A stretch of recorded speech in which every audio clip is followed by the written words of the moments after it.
Okay, welcome back, ladies and gentlemen. This is episode 77 of Blown Speakers. We're your hosts, Dave Hoenigman, coming in from Yokohama, Japan, and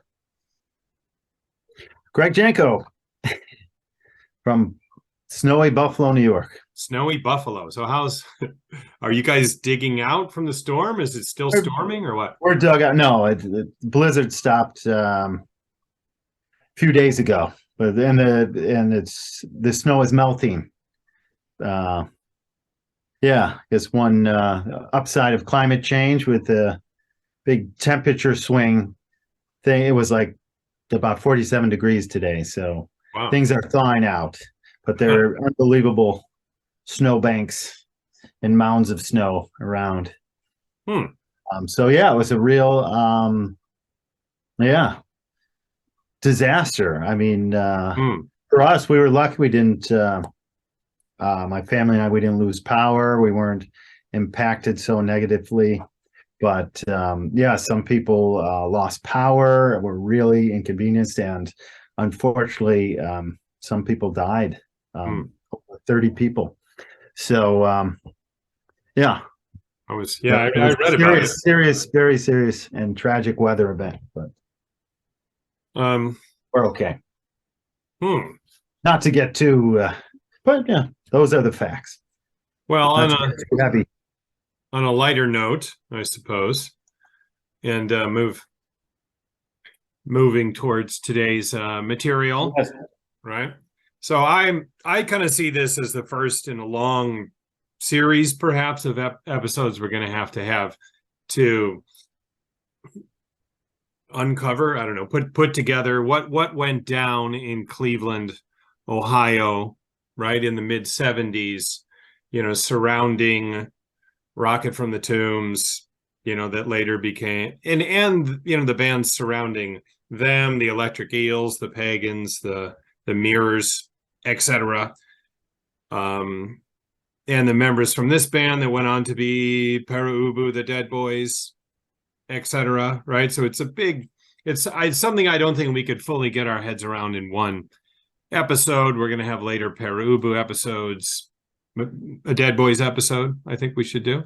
But anyways, we need to start the conversation at some point. And I thought, Rocket from the Tombs. What do you think, Greg? Oh yeah, punk ground zero, Cleveland, 1975. Yeah. We need to start here. The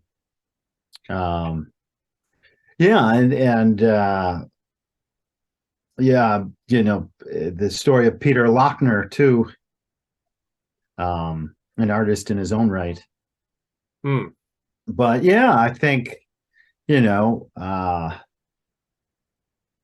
I think those familiar into rock and roll, punk rock, are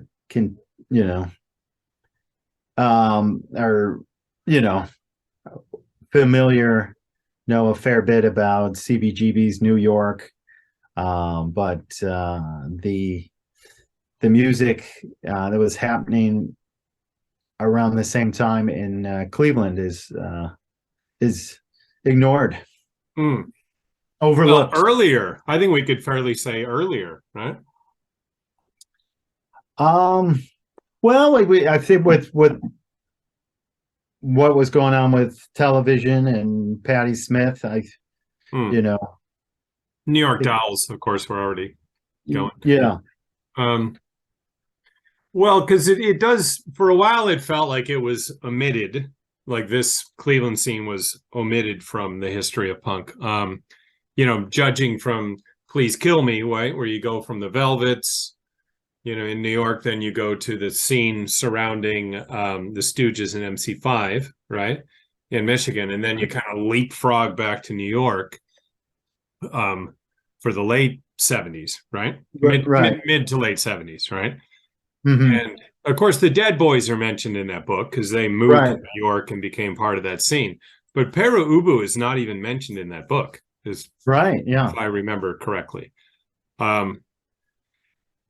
but there was a resurgence in interest and attention um, at a certain point, and I think like a big step for that was the release of this album, right, in the early 2000s. Would you Mhm. say?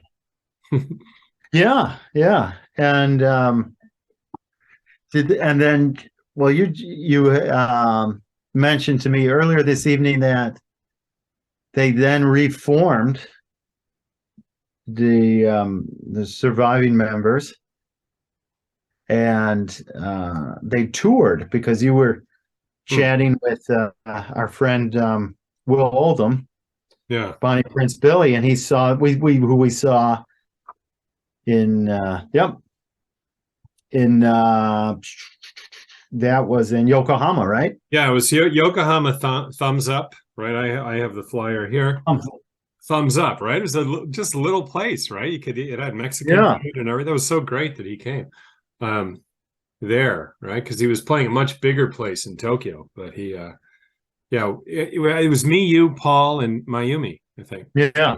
Um and yeah, I talked to him a bit after the show, and I told him that I was from Cleveland. And I remember he said, Cleveland's the only city in Ohio.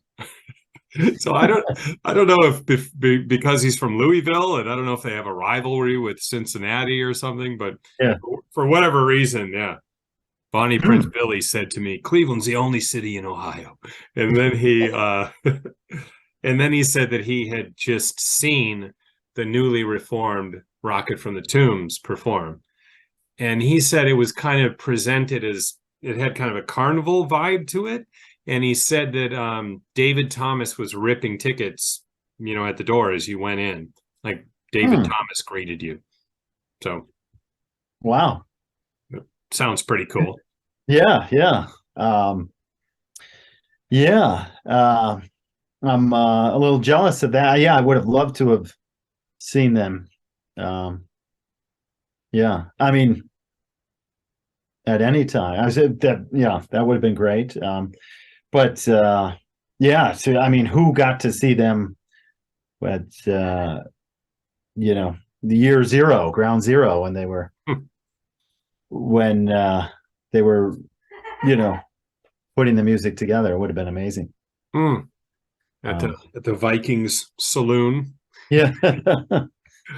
Um, so uh, yeah, so yeah, go ahead, Greg. okay, yeah. Well, go ahead. Yeah, also that you mentioned the Viking Saloon. There's well, a bunch of this compilation we recorded at the Piccadilly Inn. Yeah, I have I have that info handy. Just Yeah, a moment. but Boom. yeah, so yeah, Tracks Tracks 10 1 to 9 at the rehearsal loft, 10 to 16 at the Piccadilly Inn, and 17 to 19 at the Agora. all in Cleveland. Yeah, I'm not sure where yeah. Was I've there? been to the Agora. The other locations I don't know where they rehearsed. But Well, Dave, you were there, Ground Zero, I was there. 1975. I was 3 years old. I was in the city. I was in the general area. But I did yeah, I have no vivid memories of hanging out with Peter Lochner or Crocus Behemoth or yeah, Craig Bell, Cheetah. Cheetah Chrome. Yeah. So Yeah, there's Cheetah quite. Chrome used to babysit me. No. Greg, it was great. Just a little aside, when we saw Guided by Voices at the Rock and Roll Hall of Fame, right? In Just August. this past summer. Yeah. We sat down, in front of like a little like beer truck, in the grounds of the Rock Hall, and just had a drink and sat down at the picnic table. And the guy sitting next to us is just, he had this proud look on his face, and he's like, my dad taught Bob Pollard how to bunt. Really? Like in baseball. Yeah. And the guy just seemed so pleased with himself that he was telling everybody this story. It was great. So well, you think he was legit with that? He was Yeah, so he yeah, was yeah. The guy was from Dayton. He came up from Dayton for the show. So, okay, yeah. hmm. All All right. right. Okay, let's see. Well, you might have noticed I'm wearing a Cleveland Guardians cap today, right? I felt compelled, especially compelled to do it when I found this footage of David Thomas from Peru Ubu and Rocket from the Tombs, aka Crocus Behemoth, wearing a Cleveland Indians cap. And during this interview, you could find on YouTube, he talks about some of the old days. But this interview took place at Babylon A Go-Go, which, if any of our viewers remember the episode I did with Lisa B about Primus's Frizzle Fry, we talked about how the crowd at Primus almost collapsed the floor of Babylon A Go-Go, and the club shortly shut down afterwards, right? And so it was only open for a short time, but a very, here it's referred to as the legendary Babylon A Go-Go. So Para Ubu played there, and so this date is wrong. This says 92. It was actually 91. Para Ubu rehearsed there for 3 days and then played a gig there. Unfortunately, I didn't go. But anyways, Dave Thomas talks a bit about the beginnings of Para Ubu in this interview. So I thought I'd recommend it to people. Yeah, he talks about the state of the city at the time and the career of Para Ubu and other projects. So anyways, but looking at well, first off, Greg, what do you think of the album cover of this? Yeah, it brings to mind 1950s B-movie sci-fi movies, and the main inspiration. I just did a little research before we started recording. I'm guessing the main inspiration may be the 1951 film The Day the Earth Stood Still. And it's got a flying saucer in there. Yeah. Mm-hmm. And I think the color looks great, and yeah, it's good. I love it. Yeah, yeah. Yeah, and I like the style of the font, and yeah, it definitely pops. Yeah. So yeah, I remember that you and I were very excited when you got your hands on this CD, right? I've still got it. So yeah, 2002. Probably I don't either Shibuya HMV or Tower Records. That's where I got a lot. Yeah. So yeah, it was big news. It's got 19 tracks on it. Yeah, I mean, it kind of had the vibe of like a lost gem type thing, right? I mean, like just well, because you could only really read about this band, you couldn't hear the music, right, for many years, right, unless you had some rare recording, right? Yeah. And, before and YouTube started in 2005, right? So this is before people really started, where it became excessively easy to find obscure, lost recordings. I mean, this predated that. So, I mean, it did feel to us at the time that we were unboxing something that had been lost to history, right? Yeah. Yeah, something I had never heard of. Yeah, and there must have been, for those really in the real insiders, those connected folks. There must have been bootlegs, because I'm just remembering that there's that San Diego kind of punk Yeah. alternative band, Rocket from the Crypt, Mm-hmm. were at least I read online that they were in their name was inspired from Rocket from the Tombs, and from listening to what maybe these recordings as a bootleg or some of these recordings. But yeah, it was certainly I mean, you were more knowledgeable as a native son of Cleveland of the band. But I hadn't heard anything. I don't think either of us had heard anything from RFTT Yeah. at the Yeah. time, right? But we were listening to Peruba's Modern Dance together. Oh yeah, well you turned me Yeah. on to that one. Yeah. Yeah. And I saw Yeah. Perubu. That was the first band I saw perform in Tokyo. When after I moved here in November '98, I saw them perform. I want to say January '99 or February. It was early '99. So Okay. Where did you see him play? um, on Air East, I think. I think Shibuya on Air East. okay. Or on air. I think maybe there's two Yeah, locations. yeah. On air somewhere. It's a decent sized place. There was a good crowd. I mean, it was awesome. Yeah, It yeah. was amazing.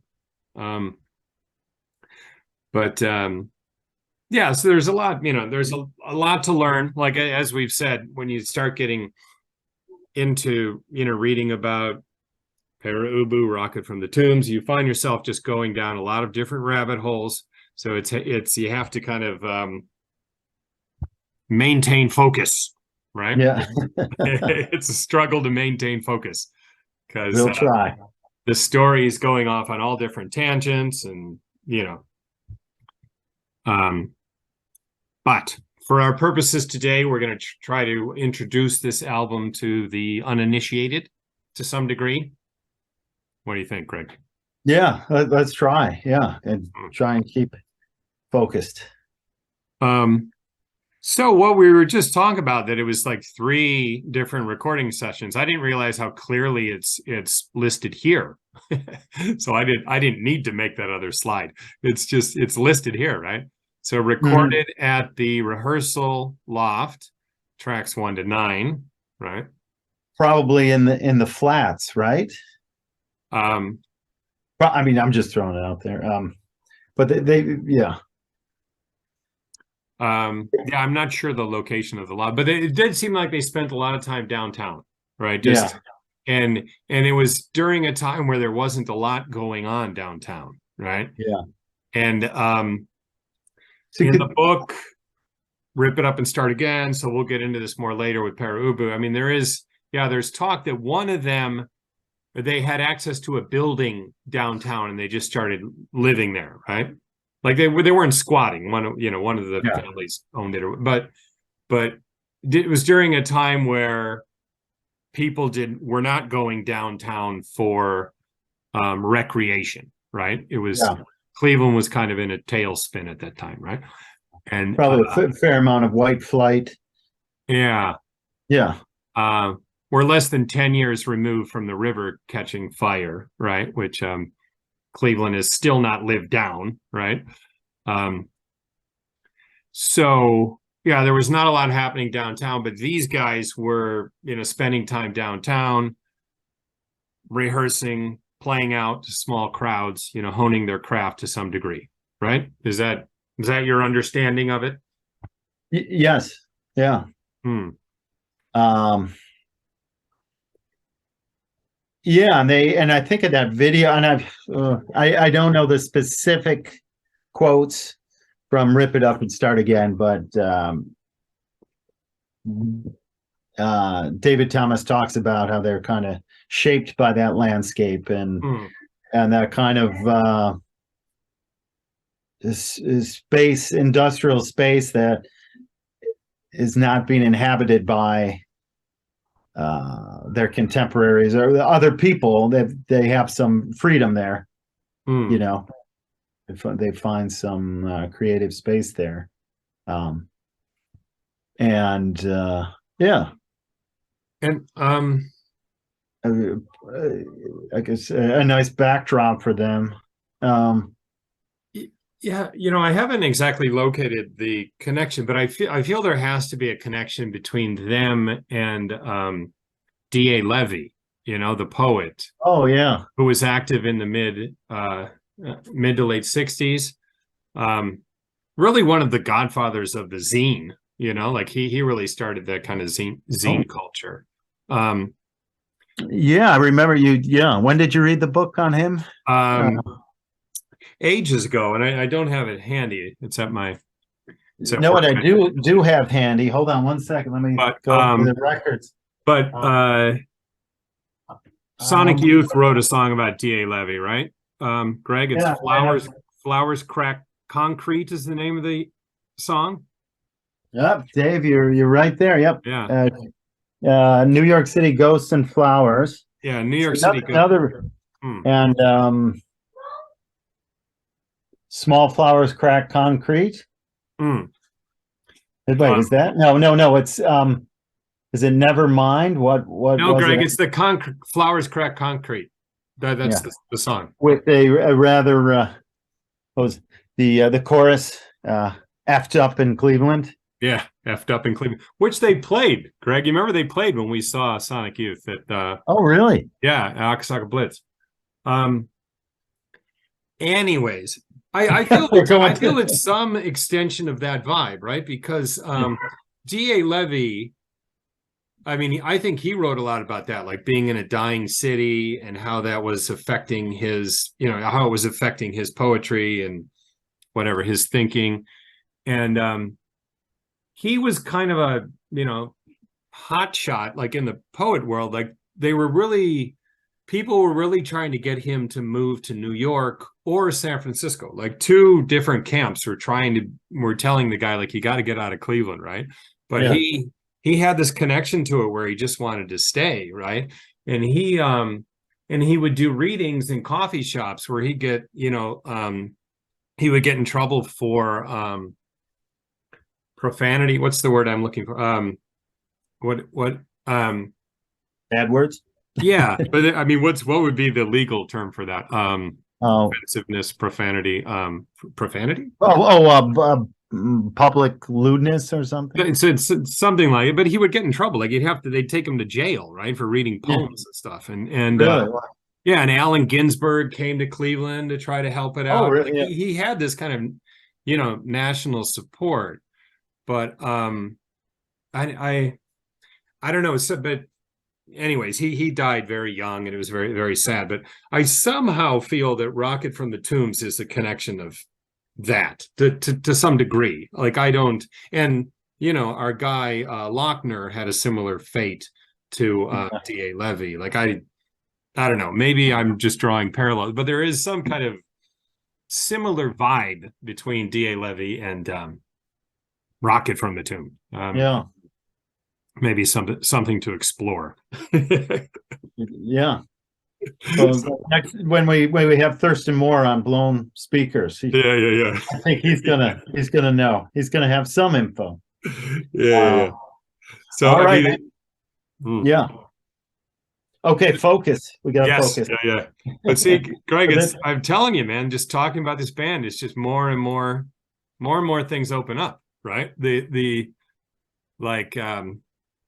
conversation just always seems like it's just getting longer and longer and longer because there was something here that people have not, been able to corral. Right, yeah. Or fully recognized. Yeah.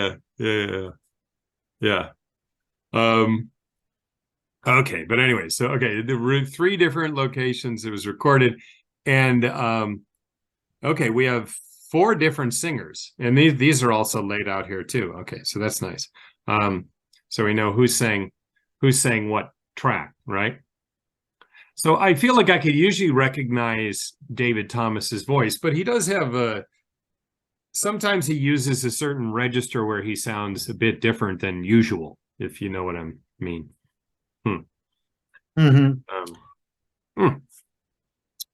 Anyway, so we got these 19 tracks. Yeah, Greg, go ahead.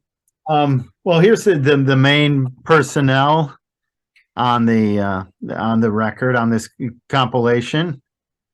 Should I go back or? No, that's I think I know the name. So the guy on the left, the looks very 70s kind of Peter Frampton or Sean Cassidy is Craig Bell. And then we have David Thomas, aka Crocus Behemoth, and I love the nicknames, and he was kind of ahead of the curve, ahead of rap guys or the members of Gwar with this nickname Crocus Behemoth. His pen name when he wrote for the Scene. Scene? Scene magazine. I think it's still going. Magazine. Okay. Peter Lochner.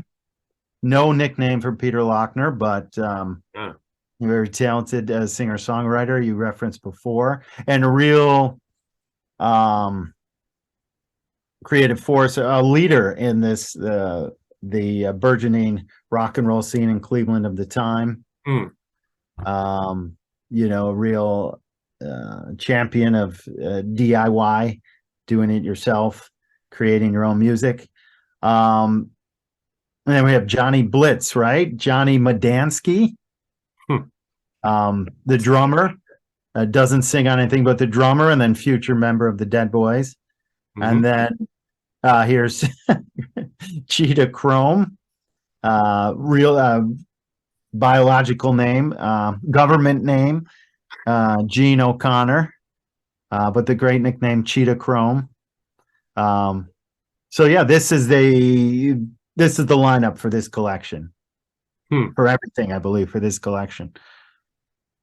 So Greg, there's that anecdote, and I love right here. I mean, how it's a real hybrid. I think, as far as fashion and probably personalities, but especially, their fashion, their wardrobes here, how different they are. Yeah, absolutely. Yeah. Yeah. So who would you say looks the most out of these five? Who would be the oddball, would you say, judging from this? They're all kind of oddball. Well, from each other, I guess I'm asking. Who most looks like they're on a separate page from the other guys, would you say? It's tough to, it's kind of tough to. Well, Lochner's wearing a suit and tie, so he's the most fun. But then Crocus Behemoth, David Thomas with the parka and the scarf. Yeah. And then Craig Bell, though, looking like one of the Bay City Rollers, or somebody's glam guy. Is kind of on his own fashion island, but maybe Peter Lochner just because the suit and tie, and then Cheetah Chrome, and then here we got Johnny Blitz with the leather jacket and kind of shorter hair. He's kind of maybe a little ahead of the curve fashion wise, or the Cheetah Chrome, I guess, looks most like a kind of 70s rocker. Is he shirtless? It almost looks like he is. Yeah. That's so they're all got a distinctive look. Yeah. I think I would say that Craig Bell especially looks like he's on a different page than the rest of the guys. I mean, just because. Yeah, the scarf and the kind of sequin jacket or glittery jacket. Yeah. But when you said Crocus Behemoth as a precursor to Gwar, I think you can also throw in, the Norwegian black metal guys had names like that too. Oh, it is. Yeah. Euronymous and things like that. It's fun. It's it suits his it suits his, often I think for this recording, suits his vocal style. It's funny that was his pen name for the Scene. acquired a measure of local, writing under a number of aliases for Cleveland's The Scene magazine. Yeah, the most prominent Crocus behemoth evolved into a full-fledged alter ego, according to the CD booklet. It's not really like a, yeah, it's kind of surprising. It's a pen name, but yeah, he was, kind of no holds barred. He wanted to make a splash, it seemed. Yeah. And I mean, as a writer, David Thomas would be kind of a forgettable name. So you could see why someone would want to, yeah. Yeah. And then no relation, as far as we know, to the founder of Wendy's. No. But he is also, well, Wendy's started in Columbus. So, I mean. Oh, really? Yeah. Oh, so I had no idea. That could mean Ohio connection. Yeah. Maybe that Dave Thomas is from Ohio, from Columbus. I'm not sure, but yeah, that'll be our fast food podcast or vlog. blown stomachs. So I don't know. Should we play a sample at this point? Yeah. Where do you want to start? Yeah, because I just feel at every turn, I feel like, okay, I mean, it'd be really interesting to read what he wrote for The Scene in those times, Yeah. Like there's just, whenever I consider this band, I just find myself, presented with all these avenues I would like to explore further. Right. But, yes, we got to come back to just this album. And what do you think, Greg? Let's play a track. Let me pause it for a sec. Okay.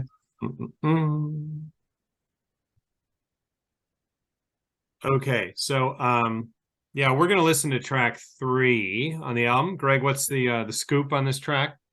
So this is titled "What Love Is." This is a Rocket from the Tombs original, and it's the writing credits are Thomas, O'Connor, and Herpin. I don't know who that gentleman was, Herpin, but it was recorded February 18th, 1975 at the Rocket from the Tombs rehearsal loft in Cleveland. And Dave, I thought this song, it illustrates a quote or some text from the Rocket from the Tombs page from the Para Ubu website, and it starts with the question, is Rocket from the Tombs alternative? And the response is written, no, it aspired to the mainstream. And I thought that was interesting because, so much of the band is caught up, connected to the underground music scene of Cleveland, and larger national scene like proto-punk, and this being kind of a Rosetta Stone or a lost, like a lost ark. But the band, I think at this point they're not looking to create a kind of cloistered corner of Bohemia. They were looking to make a big splash and be recognized by the mainstream. Yeah, good point. All right, let's give it a spin.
Wow. Quite a love song. 知っていましたか？実は Indeed. Right. Let me kill this. Phew. Yeah. Wow. Great choice. A little cowbell at the end. Yeah. Yeah. Who would have thought they had a cowbell in the rehearsal studio? Yeah. I mean, geez. I mean, just from that track, there's so much talent there, you know. And no holding back. I mean, influenced by I got this handy, but definitely influenced. You can hear the Stooges influence. But you know, just going for it, and it is shaped by that influence, but not, you know, corralled or trapped by it. And that vocal Crocus Behemoth. I mean, who was sounding like that? Maybe Captain Beefheart. You know, that's an influence too, but he's just, you know, really going for it. And no, you know, vocal shredding. Yeah. I mean, yeah. I mean, he's only 21 or 22 at that time. It's like, yeah, that's.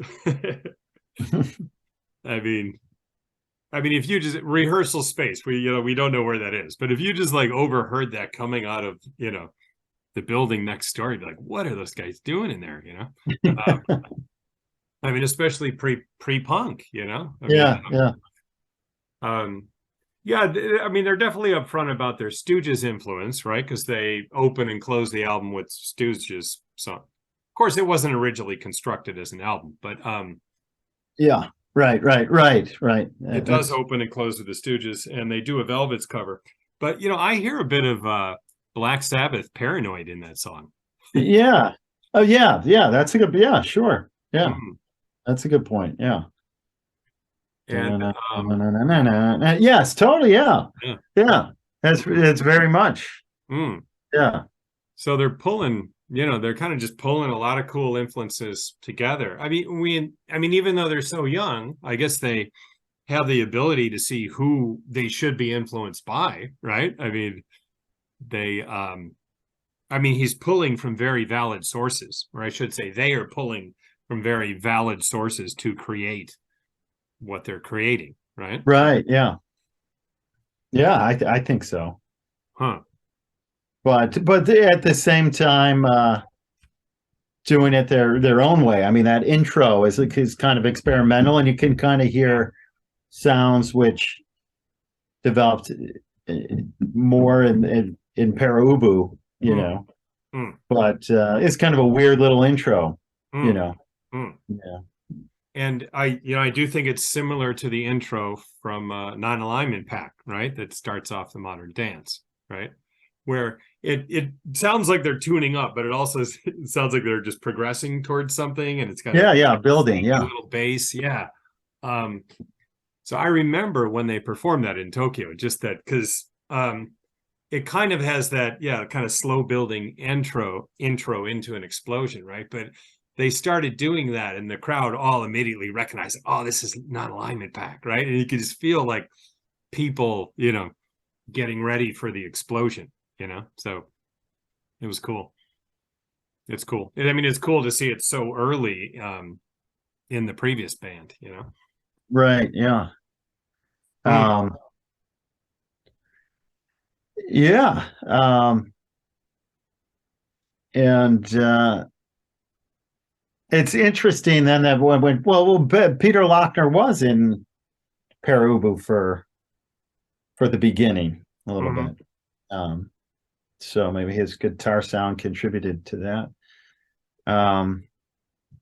Well, what track would you like to highlight next?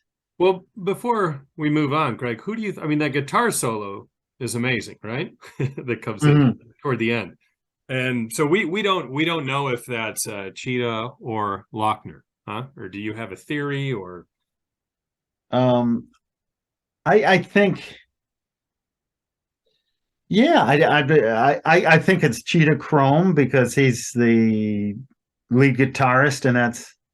But I could be wrong. I mean, and Peter Lochner, who, you know, and we'll hear later when we hear the one track, you know, is a esteemed singer-songwriter, so and maybe then I'm just kind of yeah, I'm just going by the kind of stereotypes of, singer-songwriters, more of someone who plays rhythm and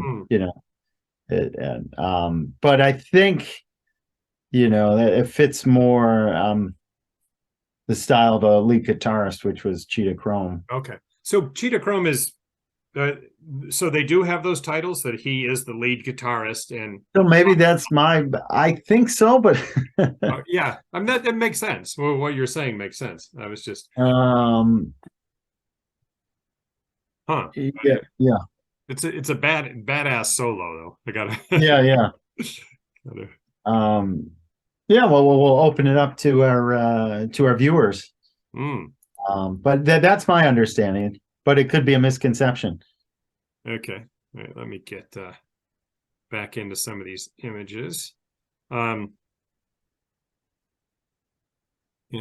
picture is great. I mean, at the piano, look at like Craig Bell's like, hey, you want me to play a song? And Cheetah Chrome is like, almost looks like he's ready to steal the piano. Oh, in this? Yeah.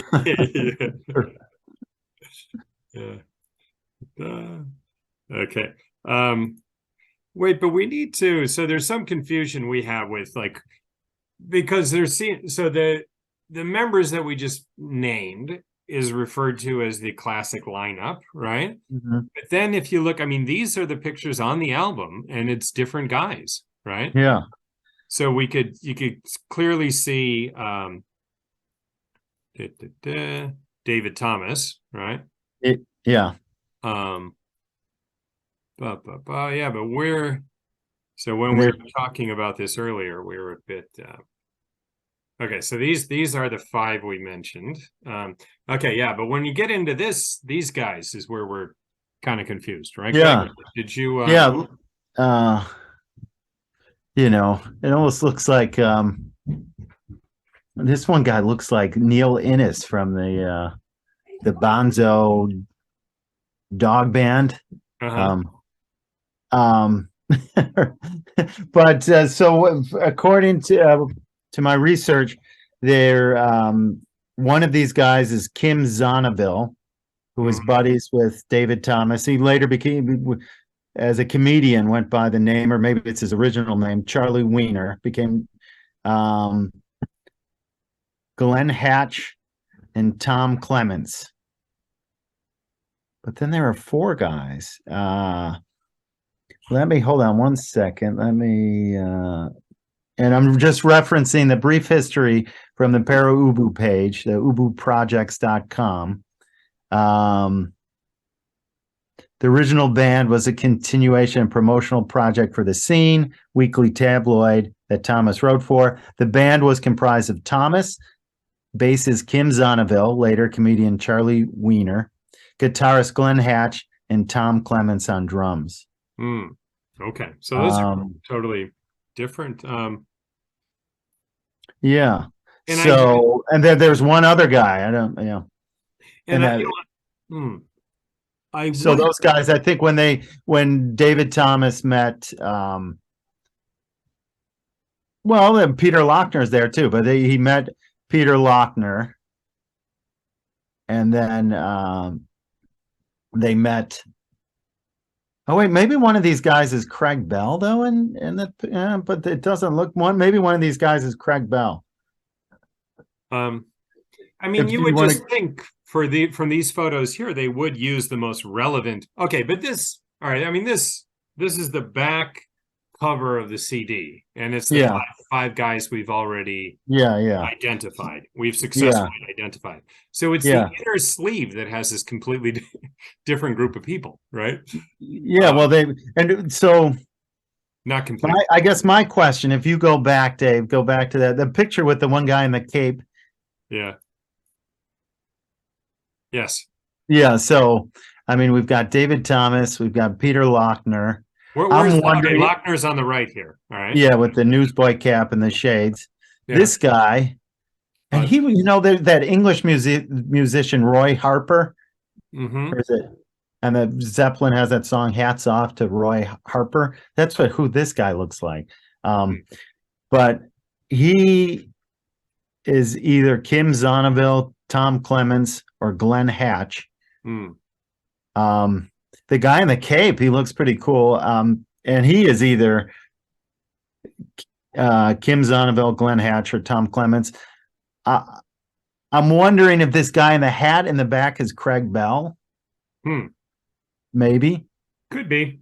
If not, it's some unnamed guy. But they lost, this guy in the cape, this guy in the baseball cap, the guy in the sunglasses, and the guy in the fedora, left the band. Unless one of these guys is, I'm thinking maybe this guy had could be Craig Bell. But if not, then they lost these four guys. And and then we have Cheetah Chrome, Peter Locke, and Johnny Blitz, and Craig Bell. Yeah. So these guys we can recognize. Yeah.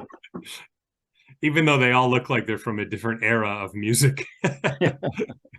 So these outfits, it looks like Cheetah Chrome is shirtless there, right? Yeah.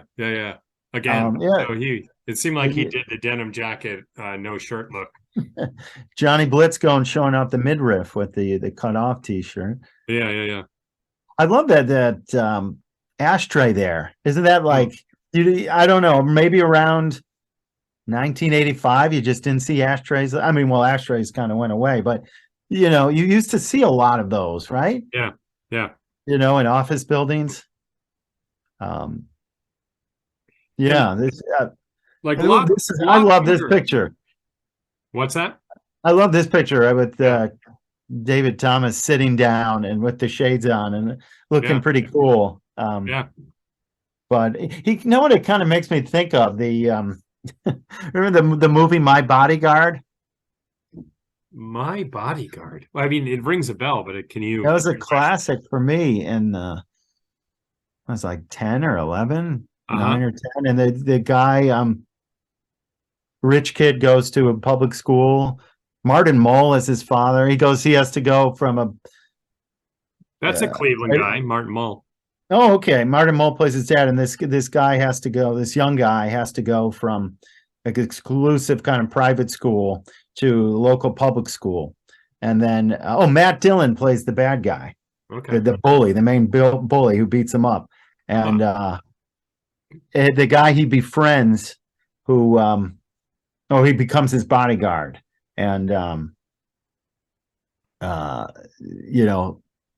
becomes his friend and protects him from the bullies. And at the end they triumph over Matt Dillon and the bullies. But he wears like an army jacket, kind of like this.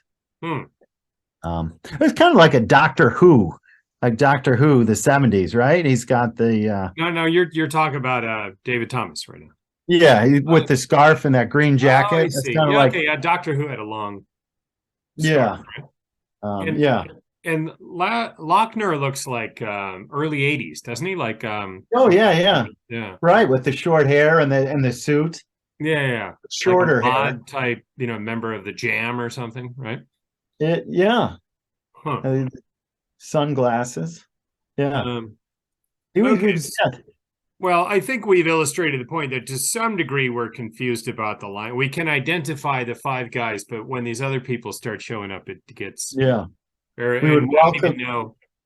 And the band wasn't This, even together that long, so it's like, how could there have been such a turnover? But there was. yeah, And but these guys were significant enough that they are, they're featured in, yeah. the photos of the album. So I mean, they must have contributed. And where are they downtown there? What's the Oh, statue? that's just the the town square. So that's the Okay. Terminal Tower. Greg, when you visited me in Cleveland, we were in this area. So that's Yeah. the Terminal Tower in downtown Cleveland, and in front of that, there's a monument. Yeah, we were just there this summer when I met up with your friend Annie, and there's a fountain there now, right? Yes, yeah. Yeah, So yeah, we were there. That area, We were there. Yep. Here I don't know, but some of the photos to me look like they're in Cleveland Heights. But I thought was a nice headline for the New York Times to have in 2006, referring to. I think this was one of the times that the band got back together and recorded more and did some touring. New York Times said they didn't invent punk, though they could have. So it is a shame that when you listen to this album, it is a shame that they didn't have their act together to the point to actually record the album and release the album at this time, because I think it would have really been a historically regarded album, Yeah. but but Well, we're I, able th- to I enjoy think, it now. we're talking, we're kind of having some fun and pointing out the differences in their wardrobes. But I think that we got very different, distinct personalities in this band. Mm. And in the liner notes here, Cheetah Chrome mentions how he and Johnny Blitz, or no, he says me and Wayne, but he mentions that they were younger, that they were teenagers, and Peter Lochner and Crocus Behemoth were 22 at the time. Yeah. He said, me and Wayne were still in our teen angst stoner phase back then, and that annoyed the adults. Pete and Croc were 22 to no end. So when he says Wayne, I don't know if he's referring to Johnny Blitz. But yeah, I think there's just really different personalities, maybe different, some age difference there, which when you're younger is more significant. It was something that didn't have a strong enough center, I guess. I heard Cheetah Chrome say in an interview that in the song Amphetamine, the lyrics, we went down to the Harbor Inn, but the guy there wouldn't let me in. Do you remember that? Went down, the guy, the someone there wouldn't let me in. Yeah. I should have pulled up the lyrics. He says something like, I hate to be turned away, but I'm going to show him one fine day, right? Okay. We took the kid down to the car. We took the kid down to the Harbor Inn, but the cops, the cops wouldn't let him in. Okay. I hate to be turned away. We're going to show them one fine day. And according to Cheetah Chrome, that was about him, right? Because they wanted to go out drinking, but he was too young to get in, right? And he'd try to get in and he couldn't. He'd have to leave when I guess David and Peter could go in.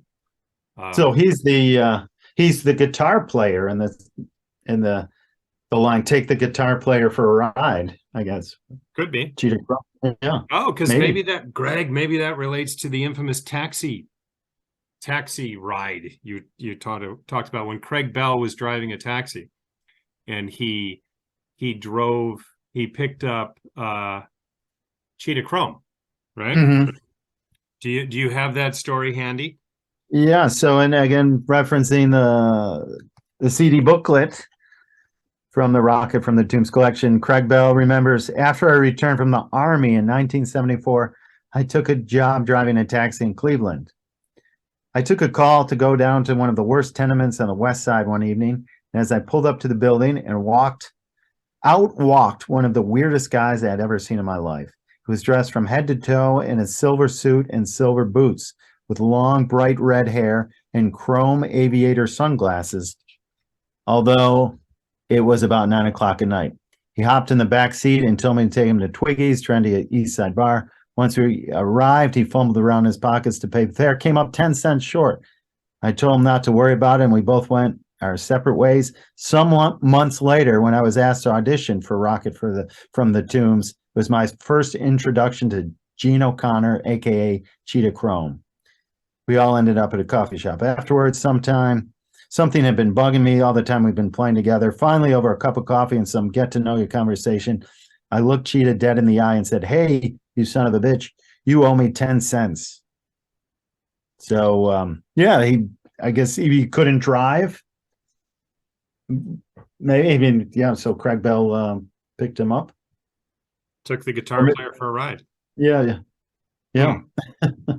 And I heard Craig Bell tell that story on a podcast, like firsthand. I guess he often tells that story, like to the point that Cheetah Chrome like gets angry when he tells the story. No more. Yeah. Well, it's just a matter of time before we listen to that track, anyways, right? Amphetamine. So should we bust that out?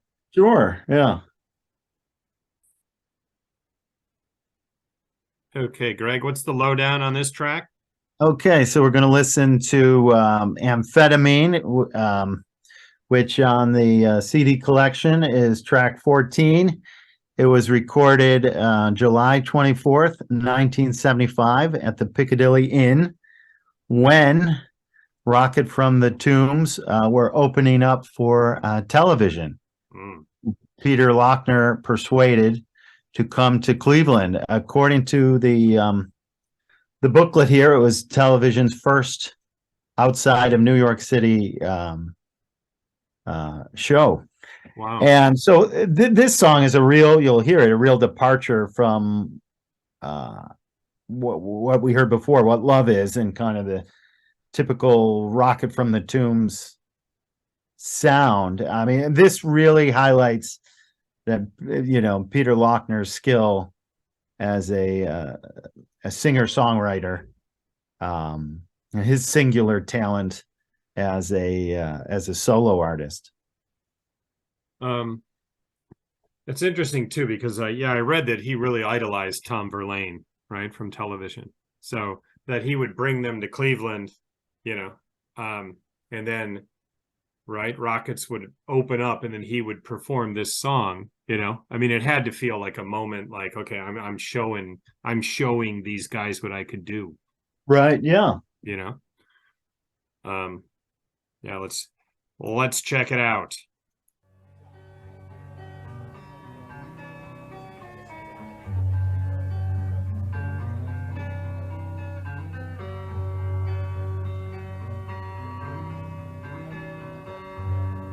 Take the guitar player for a ride.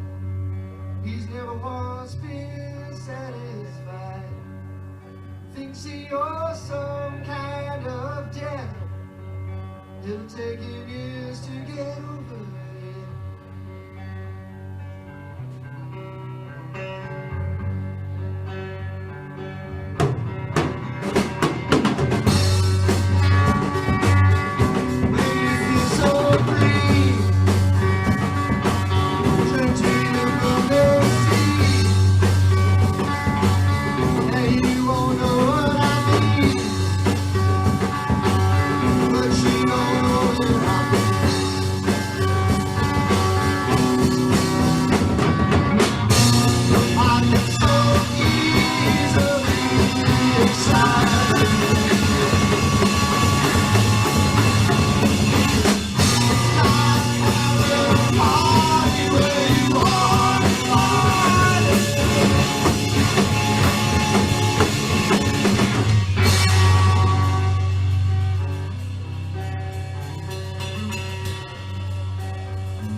I took the kid down to the Harbor Inn, but the cops they wouldn't let him in.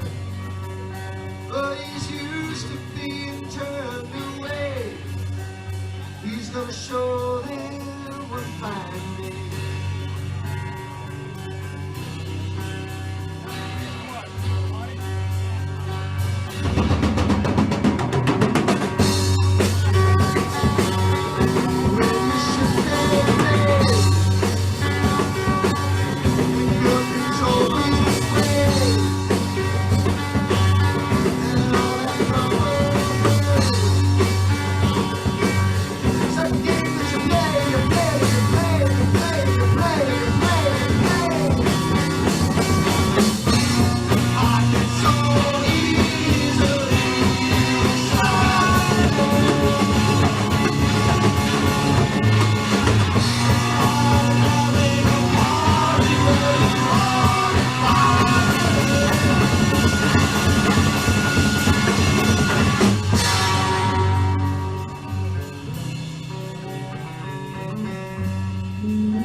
Wow.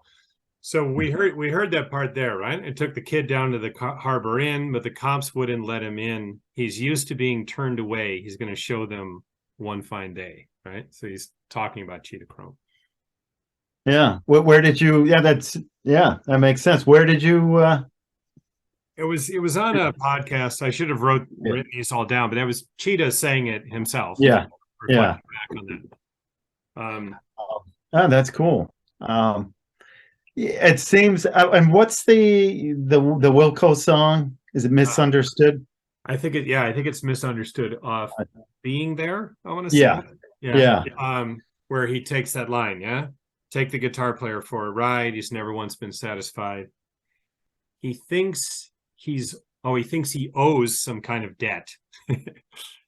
He thinks he owes some kind of debt. It'll take him years to get over that. Or he's owed some kind of debt, right? That's I'm wondering. Is it? I want to say he owes, like he feels he owes, because like Peter.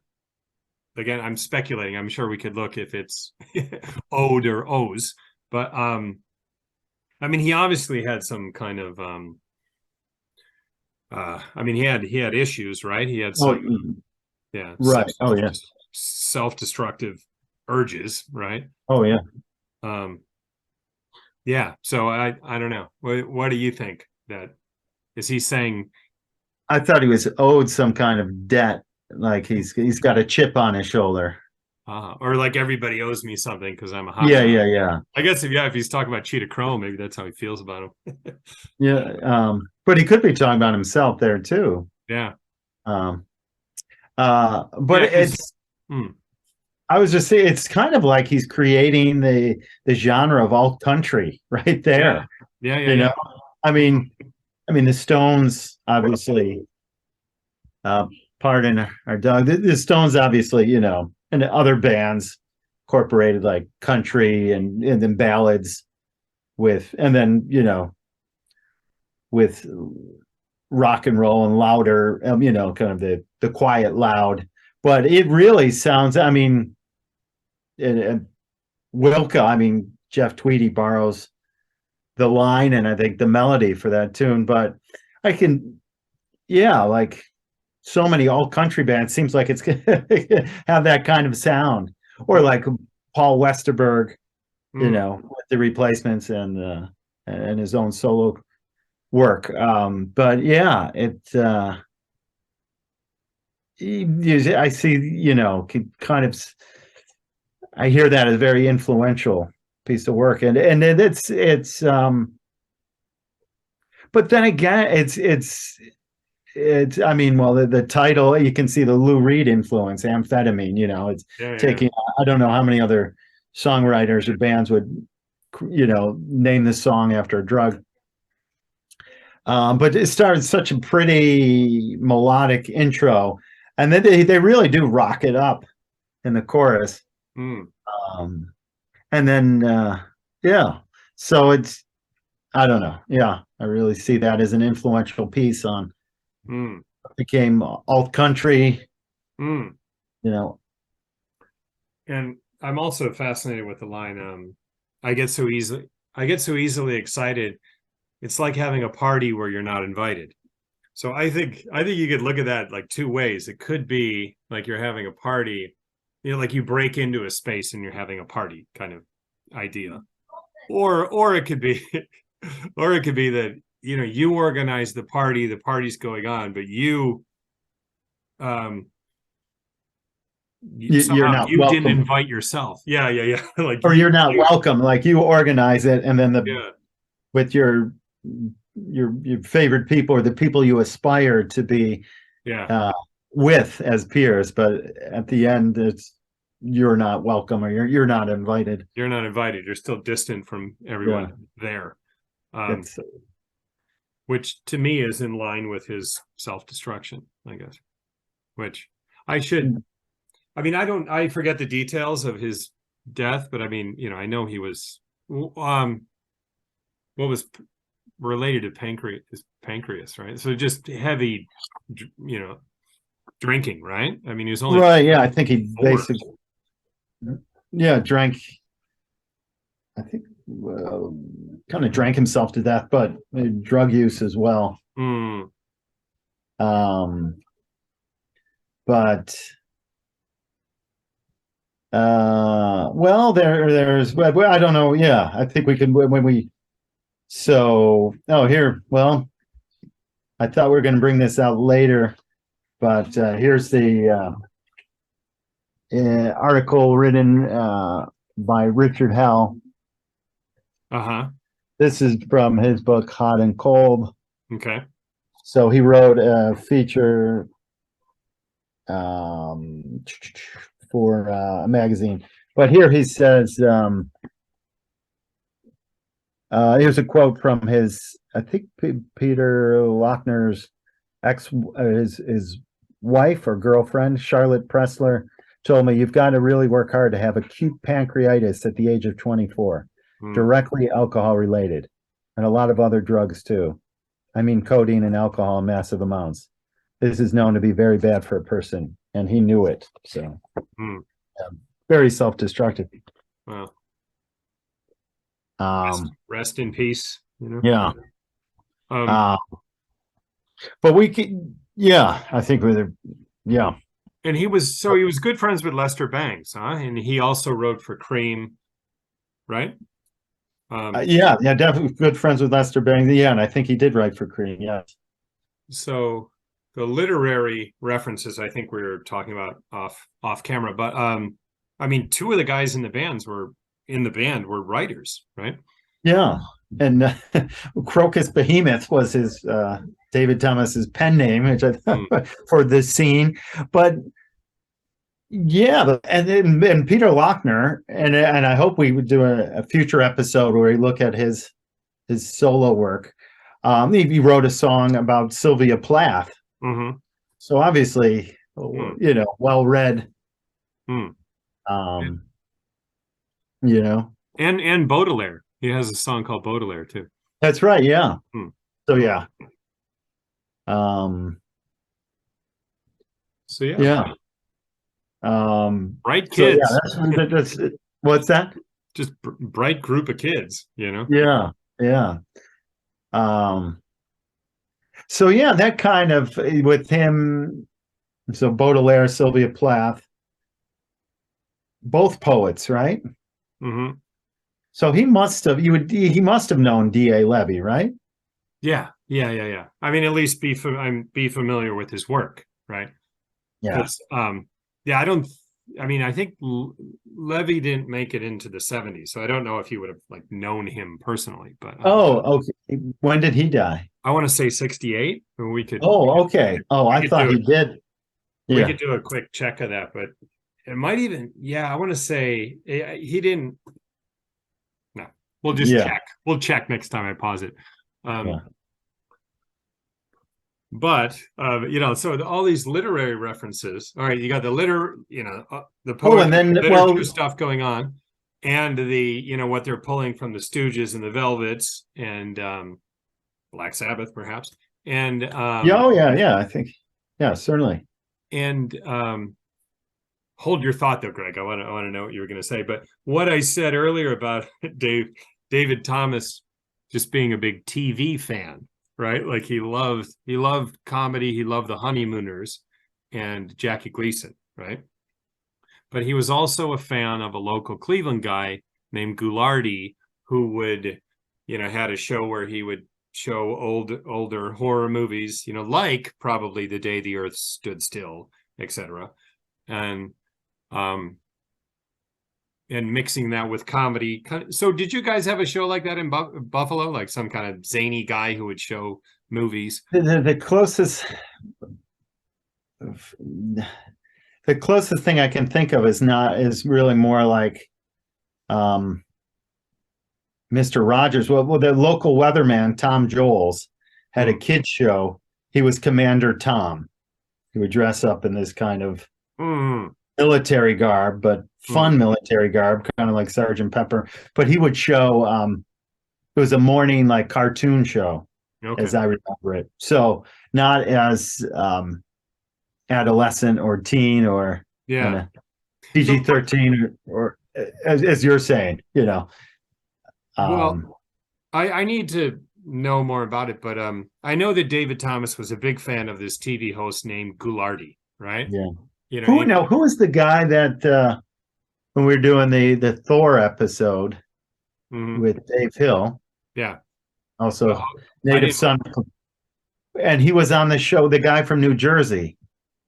Yeah, I didn't recognize all those kind of shows are regional, right? So I didn't know the New Jersey guys, right? But it seems kind of similar to that, maybe. Yeah. But this guy was that vibe. Yeah. Right? But this guy showing movies, right? There was a guy named Ghoulardi who was like a kind of a sensation with a certain generation of Clevelanders, right? Yeah. And I know that I read that David Thomas was a huge fan of that guy, right? And he had kind of an offbeat, kind of zany sense of humor. And David Thomas has even gone as far as to say that this generation of Cleveland punks, he said or proto-punks, he said we were all Ghoulardi's children, right? And I think it's interesting that they also were heavily influenced by that, just what was going on, just on Saturday TV also factors into, the band and this movement. And an interesting thing about Ghoulardi is that he is the father of American filmmaker Paul Thomas Anderson. That's his dad. His name is Ernie Anderson. So interesting. Yeah. That is, yeah. Now, did I cut you off at some point, Greg? No, well, I don't know, and maybe I was trying to butt in, but no, that's interesting, and I think it kind of, so that kind of shows a kind of mixture of maybe, different mediums for sure, but maybe a kind of highbrow, lowbrow, bridge between highbrow and lowbrow, or what is deemed high culture and low culture,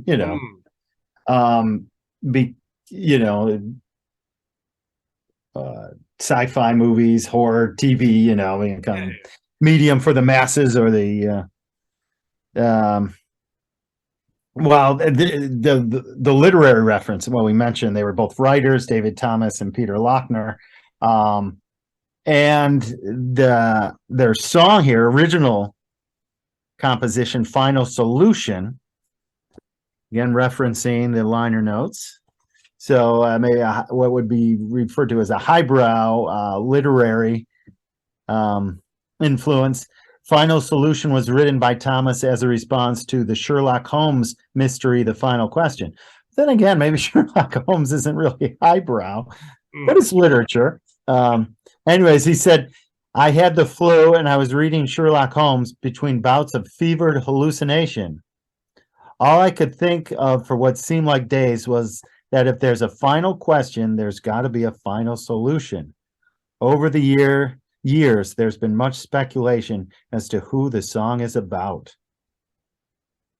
And David Thomas replied, it's not about anyone. If anything, it's more like an autobiographical angst projection. Oh, but here's more. I'm going to keep. I know you don't want me going on too long with the liner notes, but my mom did throw me out because I wouldn't wear pants that fit. I used to wear them so that the legs rode high above my ankles. I wanted to write a song as a follow-up to Blue Cheer's version of Summertime Blues. Wow. Tim Wright was the band's sound man sometimes, and he had huge voice of the theater speakers in his living room. I remember hearing it over and over at crank levels. I wrote the words to that tune. And I went to Craig and I described what I wanted musically. Summertime Blues reduced. Sonic, in parentheses, sonic reduction. Wow. The minimal, a throb and then a big burst of noise and then back to a throb. Yeah, so there's a literary reference, Sherlock Holmes. Yeah. But there's a pretty universal theme there of teen frustration. Yeah. You know, and being pissed off at your parents. And then an embrace of rock and roll music and the amplification to express your feelings. And yeah, just showing the direct influence of Blue Cheer. I mean, like he's just he doesn't, you know, he really embraces his influences, you know, like I mean, should we hear a bit of now how well let's hear some of Final Solution. How long is this track? Wow, like I just found that quote interesting, like 10 different directions. I can't even his pants though, Greg, that thing he said about his pants, because so when I, you know, David Thomas can get pretty heavy at certain times in his career, right? He was fairly heavy when I saw him in Tokyo, right? Yeah. But then he's lost weight in the last, you know, he's fairly thin now. Yeah. Right? But I've seen, you know, footage of him, or at least pictures of him, where looks like he's still wearing the clothes he used to wear when he was heavy, right? And he just like, you know, heavily belted up. Like, why don't you buy a new pair of pants? You know, like I'm sure he can afford some new clothes, you know, but he'll, and those like big, you know, those big thick suspenders he wears. You ever see those things? I saw him in that clip you have in the video. Yeah. Yeah, but he wore those for years, like those thick red, they look like an industrial strength, like fireman suspenders or something. Like, Santa why don't Claus. you just buy a pair of pants that fits, you know?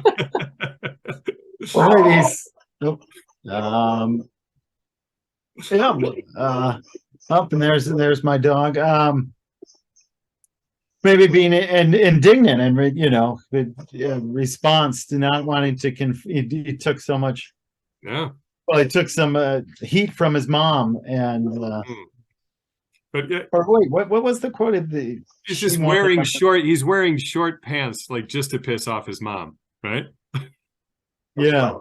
So he wants to, still some rebelliousness, some indignation.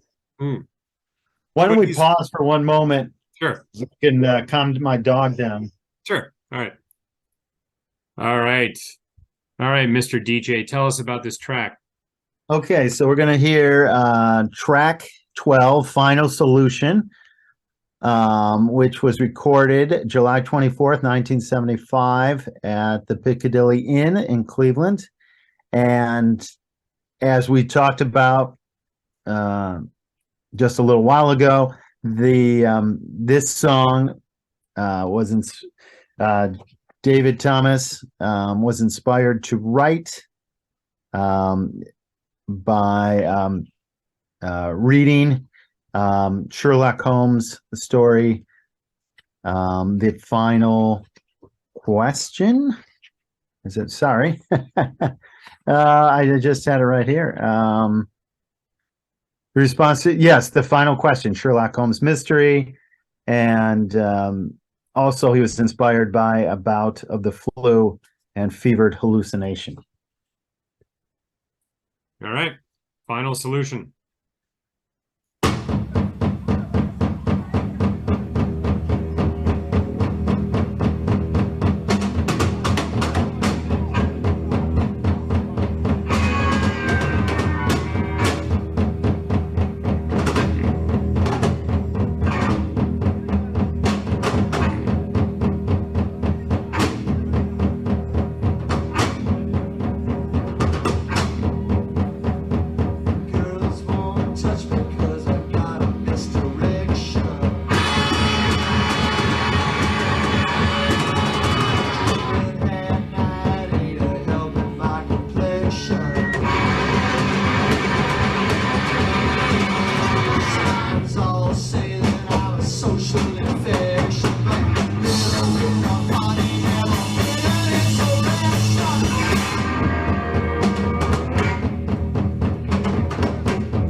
Wow, I could really see it at the anti summertime blues. Right? I mean, you could feel it, right?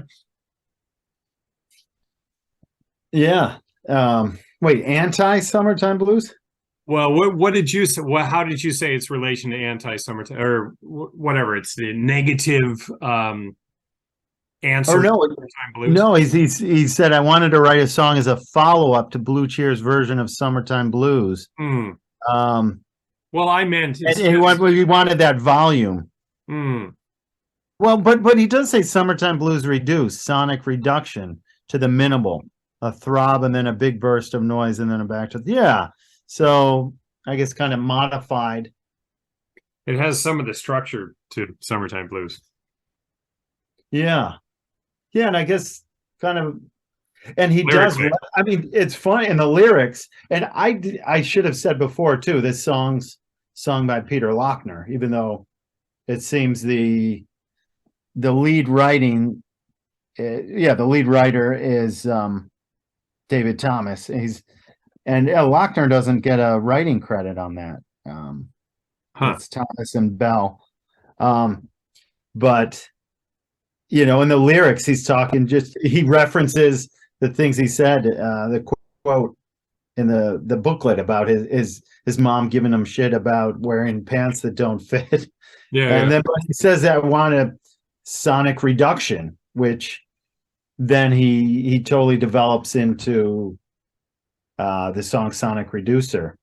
But I think, yeah, using that volume of Summertime Blues, but reshaping it, kind of modifying it. But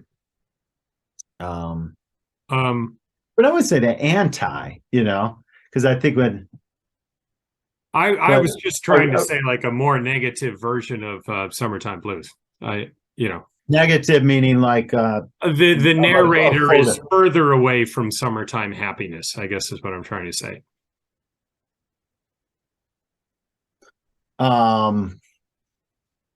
So I'm not saying he's mocking the original song. I think he's just kind of like trying to modify that use of volume, use of amplification.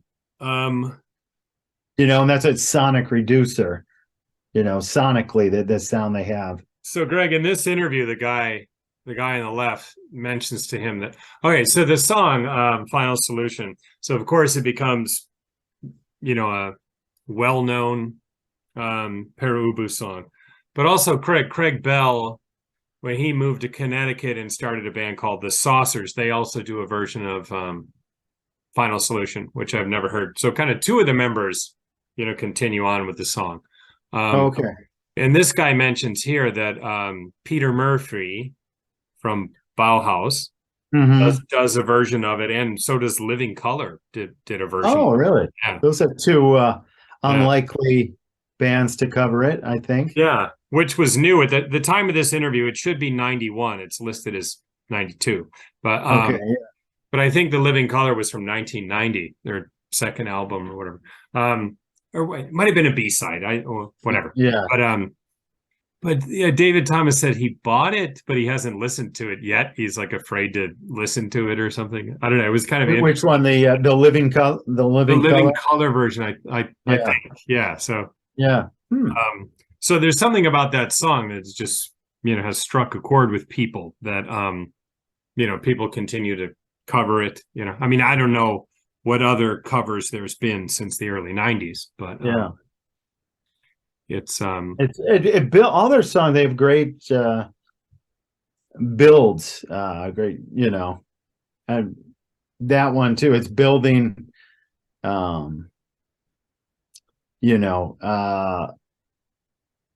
of like we heard in What Love Is, and then it's got a great chorus. And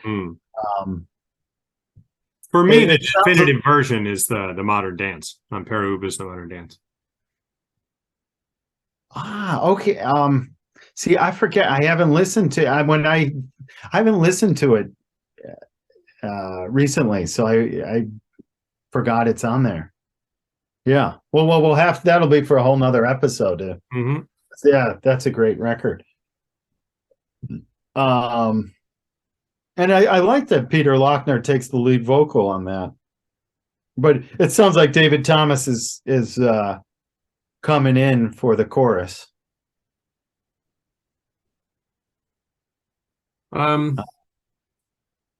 Let's see, Greg. Shall we? I wanted to play a bit of a song with Cheetah singing. What do you think? Or do you have more to say about Final Solution? Not at the moment. Yeah, no, I love the way that builds, and it's a great chorus, and yeah, So probably maybe there should be more songs that reference Sherlock Holmes, or at least Watson. well, how about just throwing an idea at you? How about just to give a taste of Cheetah on vocals, we do Sure, yeah, no, 17. We'll do 17 and then we'll go out with Sonic Reducer. Well, wait, 17 is Frustration. No. I mean track 16, title of song 17. Tracks number 16, the title 17, sure. Is that an Alice Cooper song? Isn't that? No, that's 18. Okay. Yeah. This is a Lochner penned song. 17. I can't, to be honest, right now off the top of my head, I can't think of what this song sounds like. But let's dive into it. All righty. Okay, so I wanted to play a bit of this track. This is track 16, but the title of the song is 17, and we have Gene O'Connor, aka Cheetah Chrome, on vocals.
'17. And that song was written by Peter Lochner. Hmm. Also, that we had said before that Lochner, David Thomas, Cheetah Chrome, Craig Bell, and Johnny Blitz were the personnel for all these songs. But a closer look at the CD booklet, Wayne Strick plays drums on all the tracks from the Piccadilly Inn, tracks 10 through 16, including that one, Okay. titled 17. And Don Evans, record store clerk Don Evans, plays the tracks recorded from the Agora.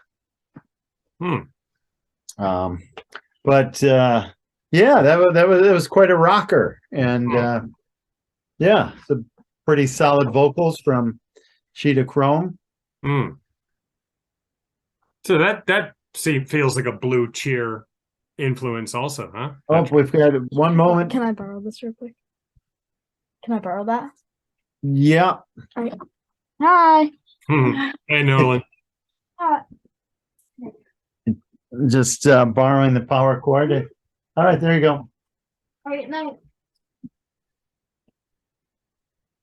I mean, you could see where it would have been a really interesting album. Like, I don't think they would have kept all 19 of these songs. It would have been interesting to see if they did try to boil this down to 10 or 11 songs, which would have stayed and which didn't, right?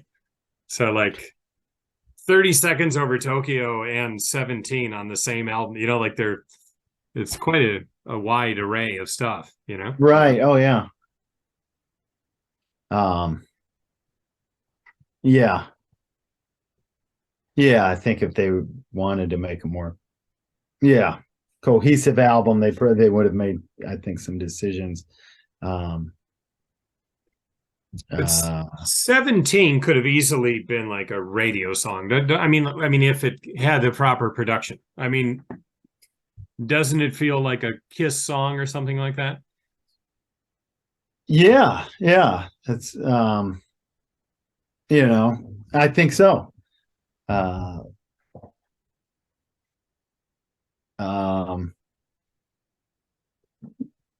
and it's interesting. Peter Lochner really well, I mean, they had some real firepower with this band, but I think a testament to his versatility as a songwriter. We heard Amphetamine before, which is, like more of a ballad and, kind of innovative song. Which again, I thought was kind of the genesis for the alt country genre, like kind of creating a new kind of genre. But really like a ballad, while this is, much more of a rock and roller. Well, speaking of stylistic differences, and here's another Lochner song, "Life Stinks," but I think it's made, which is track number 6, recorded at the rehearsal loft, downtown Cleveland. But this one, I believe, Crocus Behemoth, David Thomas, is playing keyboard. Yes. You said organ before. Is it keyboard? Well, I mean, organ being a type of keyboard. And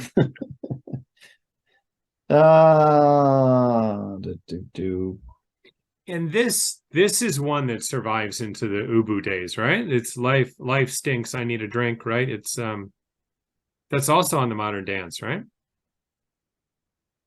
Perhaps. I'll double check. Perhaps. Yeah. Oh, here we go. I found it. Yeah. Because at one point he said, I picked up an Ace tone organ, and Peter had a sax. So it's David Thomas says here, I picked up an A-tone organ and Peter had a sax I started playing. So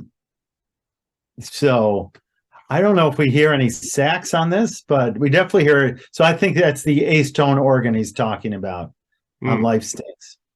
Okay, we'll give it a spin. Okay, one thing I wanted to clear up. I said the Final Solution was on the Modern Dance.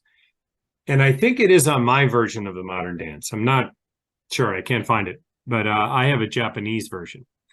But I think on the authoritative track list for Modern Dance, I think it's not included, right? But Life Stinks is definitely on the album, and that's what we're going to listen to right now, an early version of Life Stinks, right? Track 6 on this album. And Greg, why did you want to hear this? Because I believe it features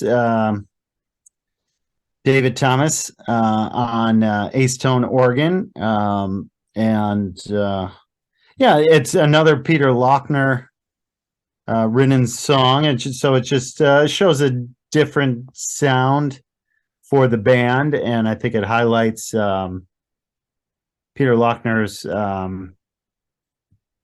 breadth as a songwriter.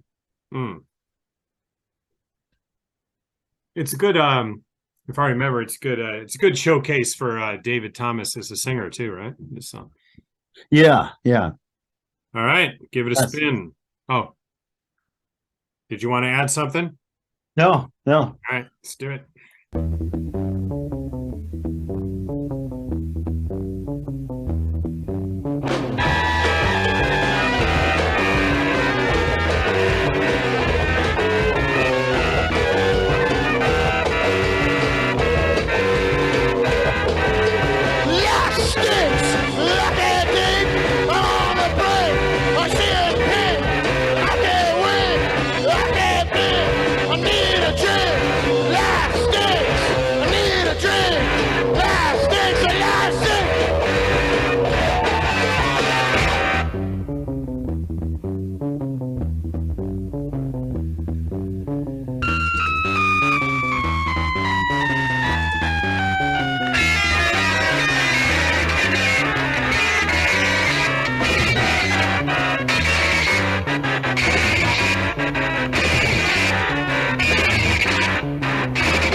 So where are they getting that influence from? I mean, that's yeah. As I said, I think it was just their maybe a little Captain Beefheart, but that's kind of their own creation and just following their own whims, destructive urges. I love when that organ comes in as it's kind of like sci-fi, maybe some of those 1950s sci-fi movies that inspired the title and the cover of the compilation. And I definitely hear a Velvet Underground with it. That's definitely going, pushing the volume distortion into the red, and that organ. Like, would they have been listening to krautrock at this time? Probably not. But I think, well, more kind of like Ace Tone, I think, used a lot of like garage psych bands. So I think that's kind of where the influence to bands like a band like the Seeds or the Count Five, but really just going for it, like going for, volume and distortion and just, cathartic release. And I said it kind of highlights Peter Lochner's breadth as a songwriter, like his range. But I don't know if that's true, actually. As I listen to it, I think it's really the band, like however he presented it to the band. I think they just launched into it. That bass line is so. Craig Bell is the bassist, right? And that's a great bass line. That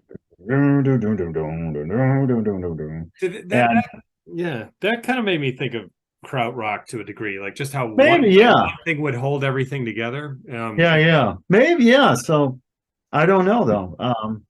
But it almost seems, I mean, the fact that they could have gotten a hold of those albums and digested them to that degree by early 75 seems unlikely, maybe. Of course, maybe they just heard it somewhere. I don't know.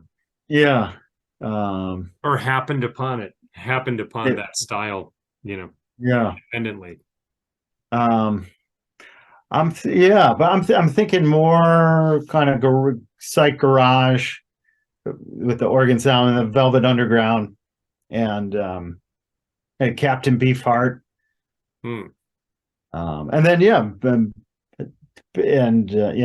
I think those are the prime influences. But if you want to think of like David Thomas as one of the adults of the band, I mean, he was born in 53.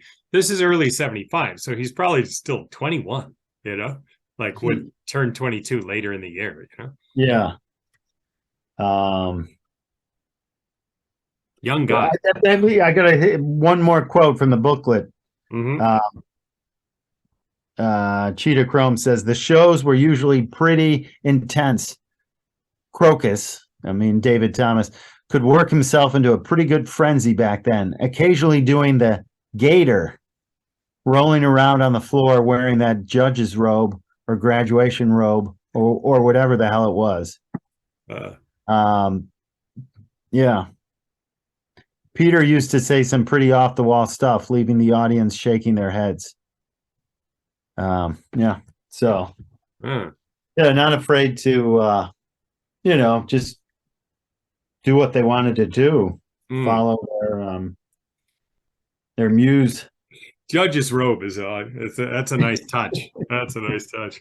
Or a graduation robe. Either way, just making a mockery of the system, either the judicial system or the education system, or both. See, that might be the Goulardi's children influence, like just, pile absurdity on top of absurdity, Doing the gator. The gator. Writhing around on the stage. Yeah, and he's a big guy too, which makes it even funnier to think about. Man, I want to see the biopic on these guys. That would be amazing. Yeah. What do you think, Greg? We moving toward Sonic Reducer? Yes, the grand finale.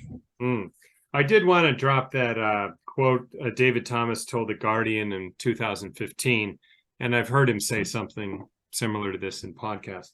But well, what you said, what did you? Okay, you said that, as out there and experimental, and revolutionary as they sound, their goals were mainstream, right? I mean, they did want Yeah, mainstream. that's according to their success. The website. They aspired to the mainstream. And he stands by that all these years later, even though he's become this kind of avant-garde darling, right? Or would you say art rock darling, I guess? Or icon. Yeah. Which, even to this day, I feel like it's more so overseas, right? Like, I can think of two people I know who are about, let's say 7 or 8 years older than me, just big music fans. One guy's Japanese, the other guy's British. And both of them when I told them I was from Cleveland, they both told me that Para Ubu was their favorite band, Like, I don't, you'd be hard pressed to find someone in the United States who would say that. I mean, yeah. Don't you think? I mean, less likely. Yeah. So it's just kind of interesting, right? Yeah. But anyways, his initial goals were mainstream, I guess, or theirs. I don't know. I don't want to speak for him, but anyways, he said this. I've insisted for 40 years now that we are the mainstream! Exclamation points in The Guardian. Lady Gaga is avant-garde jazz. We're Perry Como. So, and like his idea is that where Para Ubu is now is he feels closer to what rock music was when he first got interested in it than what pop music is now, right? So he's saying I've just been building on my influences all these years. You guys are telling me it's avant-garde, but to me it's an extension of Elvis Presley and Blue Cheer and etc. Perry Como. Yeah, Perry Como. Yeah. Yeah. Para Ubu, Perry Como.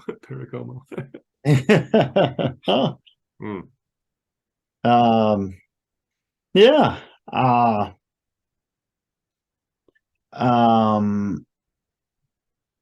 I think he's disappointed and maybe critics lack of imagination maybe and and what they allow for a certain type of music or a classification of a certain type of music. But I mean, yeah. But then again, compared to what's on the radio or what is usually on the radio or what was on the radio, well, what's generally on the radio, it's pretty distinctive. All right. Well, Sonic Reducer, Greg, is right, a landmark song, right? Yeah. Made especially famous by the Dead Boys, right? So what are your thoughts on Sonic Reducer? It's the Dead Boys' signature song, you would say, right? Yeah. And they do. I know they do a pretty. They do a strong version, pretty mean version of the song. Like you can find it on YouTube. I think live at CBGB's. But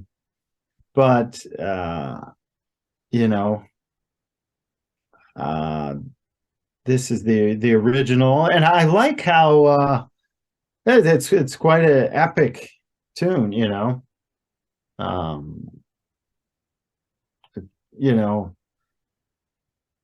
Yeah, I don't know what I like how it was kind of evolved from another song. He'd like the fun, like this is almost like the sequel to Final Solution, or at least his his concept, his musical concept for Final Solution. He was talking about trying to reduce the elements of the song, Hmm. rework the blue cheer elements.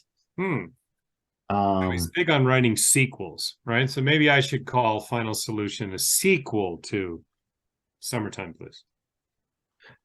Yeah, or then this being a sequel to Final Solution. Yeah, I don't know. Yeah, it's a great song. And it's almost, it's pretty, I mean, what do you call it? It's not a Ramones style punk song. It's kind of a, little like kind of almost prog, it's got distinct parts, and it's more complicated, but still very raw, has rough edges. Hmm. Well, I'm ready to play it. What do you Yeah, think? yeah. All right, ladies and gentlemen, thanks for joining us. That was episode 77. Okay. Greg Genco, thanks for making the time. Hey, thanks for having me. And what do you People think? enjoy it. Yeah. And yeah, hopefully will spark more interest and listening to Rocket from the Tombs. Hmm. Hmm. And as we've said, this is kind of the first in a series. We're going to try to address what was going on in Cleveland in the 70s, over multiple episodes, right? In the 70s and beyond. But anyways, okay. All right. Thanks for watching. Okay. Going out with Sonic Reducer. Greg, your last chance to say something before I hit play. This is the original. All righty.